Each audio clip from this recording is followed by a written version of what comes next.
Jailer movie director Nelson గారు global star Ram Charan గారితో ఓ project కోసం చర్చలు జరుపుతున్నారు. ఈ ప్రాజెక్ట్ ని లైకా ప్రొడక్షన్స్ వాళ్ళు భారీ బడ్జెట్ తో నిర్మించనున్నారు. ఈ మూవీ జైలర్ 2 మూవీ పూర్తయ్యాక ప్రారంభమయ్యే అవకాశం ఉంది. అయితే ఈ మూవీకి అనిరుద్ధ్ గారు మ్యూజిక్ కంపోజ్ చేయనున్నారు. రజనీకాంత్, కమల్ హాసన్ లాంటి ఇద్దరు పెద్ద హీరోలను పెట్టి సినిమా తీయాలని చెప్పి ప్రతి డైరెక్టర్కు ఒక డ్రీమ్ ఉంటుంది.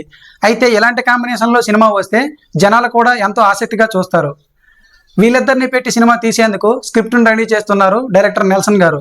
చూడాలి మరి ఈ డ్రీమ్ ప్రాజెక్ట్ కోసం ఎలాంటి కథను సిద్ధం చేస్తారో, ఈ డ్రీమ్ ప్రాజెక్ట్ ఎప్పుడు పట్టాలు ఎక్కుతుందో. ప్రశాంత్ నీల్, ఎన్టీఆర్ గారి కాంబినేషన్లో రాబోతున్న డ్రాగన్ మూవీ షూటింగ్ ఆగిపోయిందని, వాళ్ళిద్దరి మధ్య భేదాభిప్రాయాలు వచ్చాయని చెప్పి చాలా రూమర్స్ విన్నాం. అయితే ఈ మూవీకి సంబంధించి సెకండ్ షెడ్యూల్ షూటింగ్ నవంబర్ 10వ తేదీ నుండి మరలా ప్రారంభం కానుంది. భారీ బడ్జెట్తో, భారీ అంచనాలతో నిర్మిస్తున్న ఈ చిత్రం ప్రశాంత్ నీల్ గారు, ఎన్టీఆర్ గారి కెరియర్లోనే one of the biggest hit మూవీగా చేయాలని చెప్పి ప్రశాంత్ నీల్ గారు చాలా కష్టపడుతున్నారు. అయితే ఈ మధ్య తీసుకున్న ఈ కాస్త గ్యాప్ కూడా లొకేషన్ సెర్చింగ్ కోసం తీసుకున్నట్లే తెలుస్తుంది. అయితే ఈ మూవీని ఏకంగా 16 దేశాల్లో చిత్రీకరిస్తున్నట్లు తెలుస్తుంది. ఈ మూవీ రెగ్యులర్ షూటింగ్ 60 రోజుల రెగ్యులర్ షూటింగ్ కూడా వచ్చే నెల 10వ తేదీ నుండి ప్రారంభం కానుంది. ఈ మూవీ షూటింగ్ ఆగిపోలేదు, ఆగిపోదు కూడా. So no worries for NTR fans. Megastar Chiranjeevi garu, director Bobby Kolli కాంబినేషన్లో రాబోతున్న మెగాస్టార్ 158th మూవీ షూటింగ్ త్వరలోనే ప్రారంభం కానుంది. ఈ మూవీలో తమిళ స్టార్ హీరో కార్తీ గారు ఒక ఫుల్ లెంత్ రోల్ చేయబోతున్నారు. అలాగే ఆయనతో పాటు మలయాళం సూపర్ స్టార్ మోహన్ లాల్ గారు కూడా ఒక గెస్ట్ రోల్ చేయబోతున్నారు. ఈ మూవీలో హీరోయిన్లుగా రాశి ఖన్నా, మాలవిక మోహన్ నటించనున్నారు.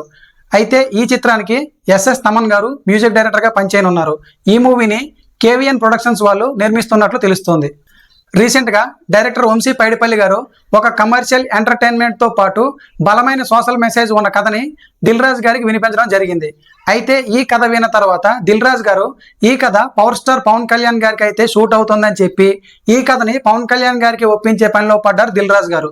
చూడాలి మరి పవన్ కళ్యాణ్ గారు ఈ కథను ఒప్పుకుంటారో లేదో. ఒకవేళ పవన్ కళ్యాణ్ గారు కనుక ఈ కథను ఒప్పుకున్నట్లయితే, ఈ కథకు పచ్చజెండా ఊపితే మహర్షి లాంటి మూవీలో పవన్ కళ్యాణ్ గారిని చూడొచ్చు. విక్టరీ వెంకటేష్ గారు, మాటల మాంత్రికుడు త్రివిక్రమ్ శ్రీనివాసరావు గారు కాంబినేషన్లో రాబోతున్న ఫ్యామిలీ ఎంటర్టైనర్ మూవీలో ఫస్ట్ హీరోయిన్గా శ్రీనిధి శెట్టిని తీసుకున్న విషయం మనందరికీ తెలిసిందే. అయితే ఈ మూవీలో సెకండ్ హీరోయిన్కు స్కోప్ ఉండడంతో సంక్రాంతికి వస్తున్నాం సినిమాలో వెంకటేష్ గారి సరసన నటించిన ఐశ్వర్య రాజేష్ గారిని ఈ మూవీలో సెకండ్ హీరోయిన్గా తీసుకున్నట్లు సమాచారం. అయితే ఈ మూవీ రెగ్యులర్ షూటింగ్ త్వరలోనే ప్రారంభం కానుంది. నటసింహం నందమూరి బాలకృష్ణ గారు, మాస్ డైరెక్టర్ గోపీచంద్ మల్లేన్ గారు కాంబినేషన్లో రాబోతున్న హిస్టారికల్ యాక్షన్ డ్రామాలో నయనతార గారిని హీరోయిన్గా తీసుకున్నట్లు సమాచారం. ఇంతకుముందు బాలకృష్ణ గారు, నయనతార గారు కలిసి నటించిన సింహ, శ్రీరామరాజ్యం, అలాగే జయసింహ సినిమాలు హిట్గా నిలిచాయి. చూడాలి మరి ఈ హిట్ పేర్ సెంటిమెంట్ వర్కౌట్ అవుతుందో లేదో. ఈ సినిమా పూజా కార్యక్రమం రెగ్యులర్ షూటింగ్ నవంబర్ 7 నుంచి ప్రారంభం కానున్నాయి. సూపర్ స్టార్ మహేష్ బాబు గారు, దర్శకధీరుడు ఎస్ఎస్ రాజమౌళి గారి కాంబినేషన్లో రాబోతున్న మూవీ అప్డేట్ కోసం యావత్ సినీ ప్రపంచం వెయిట్ చేస్తుంది. అయితే ఈ మూవీకి సంబంధించి title reveal, first look poster, అలాగే గ్లిమ్స్ రిలీజ్ చేసేందుకు హైదరాబాద్లో నవంబర్ 15న భారీ ఎత్తున ఈవెంట్ చేసేందుకు మూవీ యూనిట్ ప్లాన్ చేస్తున్నట్లు తెలుస్తోంది. ఇంతవరకు సినీ చరిత్రలోనే ఎక్కడ కని విని ఎరుగని రీతిలో ఒక ఫస్ట్ లుక్ రిలీజ్ చేయడానికి, గ్లిమ్స్ రిలీజ్ చేయడానికి ఇంత పెద్ద ఎత్తున భారీ ఈవెంట్ నిర్వహించడం ఇదే మొదటిసారి.